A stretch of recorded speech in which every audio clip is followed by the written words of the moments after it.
মা আমি বুঝতে পারছি না। But something of her ways can be seen and felt through her consciousness, and the more visible becomes more defined and limited temperament and action of the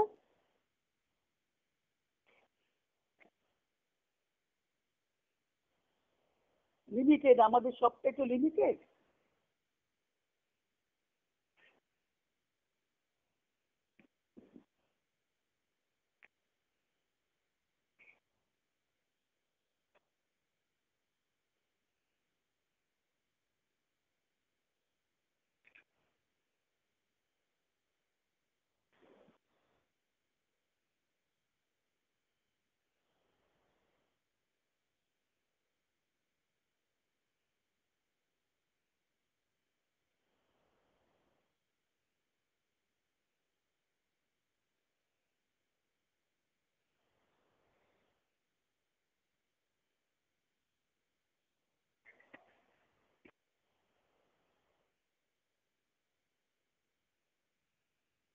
Limited temperament and action of the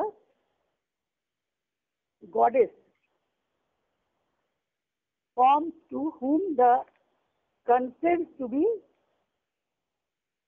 manifest to her creature। মানে মহালক্ষ্মীর গতিবিধি আমরা দেখতে অনুভব করতে পারি। মানে মহালক্ষ্মী বলবো না, এখানে মহাশক্তি, শক্তির গতিবিধি আমার হার বলেছেন। হ্যাঁ, তার শক্তির গতিবিধি কিন্তু আমরা দেখতে অনুভব করতে পারি তার বিশেষ বিশেষ বিগ্রহের ভিতর দিয়ে। বিগ্রহ মানে মূর্তি। আর যে নানা দেবী মূর্তি ধরে তিনি কৃপা ভরে তাঁর সৃষ্ট জীবের কাছে আপনাকে প্রকাশ করেছেন তাঁর কল্যাণে, এরা সকলে অপেক্ষাকৃত সহজগ্রাহ্য। কারণ এদের রূপ ও ক্রিয়া অধিকতর নির্দিষ্ট ও সীমাবদ্ধ। মানুষ দেবতা সৃষ্টি করেছে, দেব দেবীর রূপ সৃষ্টি করেছে, যাদের কৃপা দিয়ে তিনি জীবের কাছে যে রূপে আবির্ভূত হচ্ছেন, প্রকাশ হয়েছেন জগতের কল্যাণে, কেন সেই রূপগুলি আমাদের কাছে সহজগ্রাহ্য? কারণ এদের রূপ ও ক্রিয়া অধিকতর নির্দিষ্ট ও সীমাবদ্ধ। মা বলছেন, দেখো এর অর্থ তোমরা বোঝবার চেষ্টা করো।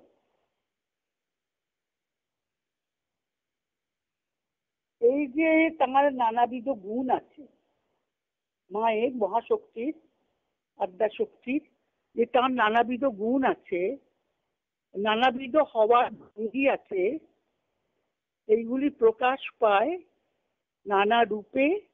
আর এই রূপগুলির এক একটি হচ্ছে দেবরূপ, এবং মানুষ এদেরই পুজো করে এসেছে।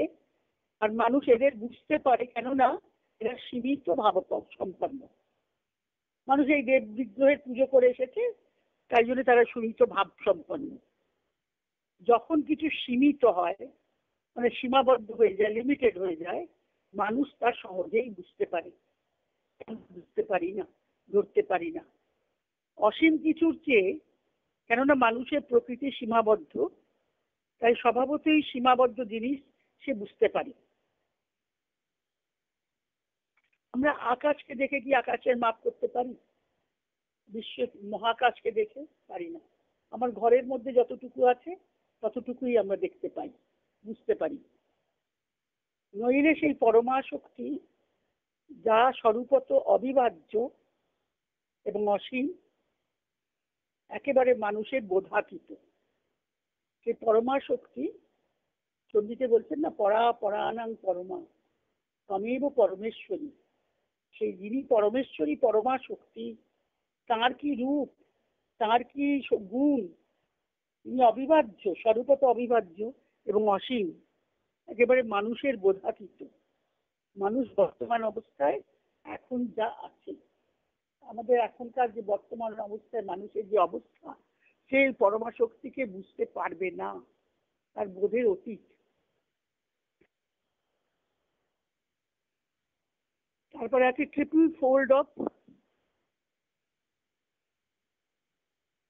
ওয়ার্ল্ড অফ ইগনোরেন্স, অজ্ঞানের ত্রিধা জগৎ। মানুষ কেন বুঝতে পারে না?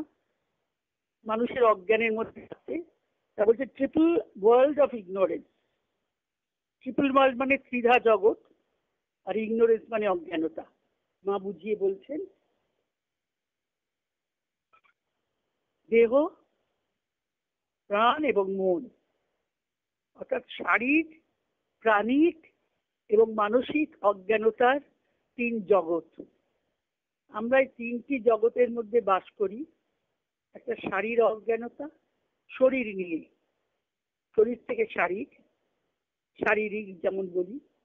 আর একটা প্রাণিক অজ্ঞানতা, প্রাণের শক্তির অজ্ঞানতা, আর একটা মানসিক অজ্ঞানতা। তাই হলো ট্রিপল ওয়ার্ল্ড অফ ইগনোরেন্স। মানুষ এই তিনটে অজ্ঞানতার জগতের মধ্যে বাস করি বলেই আমরা মহাশক্তির অসীমতা আমাদের বোধাতীত। একই বিভক্ত হয়েছেন, কিন্তু স্বরূপত তিনি অবিভাজ্য। বাইরের যত রূপ আমরা দেখি সব একেরই নানা, কিন্তু শ্রুতি বলছেন কি, নেহ নানাস্তি কিঞ্চন ন ইহ নানা অস্তি। এখানে নানা যে দেখছি সেটা নেই, নেহ নানাস্তি কিঞ্চন, কিছুই বহু নয়, সবই এক। একম এবার দ্বিতীয় ব্রহ্ম। আমাদের তো একেরই উপাসনা, এক বহু হয়েছে, কিন্তু বহুর রূপে ভুলে গিয়ে, বহুর রূপে মগ্ন হয়ে গিয়ে আমরা এককে ভুলে যাই। সেটাই আমাদের অজ্ঞানতা, মানসিক অজ্ঞানতা, প্রাণিক অজ্ঞানতা। তারপরে ট্রিপল ওয়ার্ল্ড অফ ইগনোরেন্স,